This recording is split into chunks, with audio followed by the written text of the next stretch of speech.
سوره عصر. بسم الله الرحمن الرحیم. به نام الله که بخشاینده و با رحمت است. والعصر.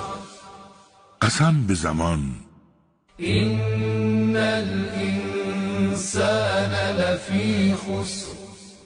بیشک انسان در حال زیان است إلا الذين آمنوا وعملوا الصالحات وتواصوا بالحق وتواصوا بالصبر.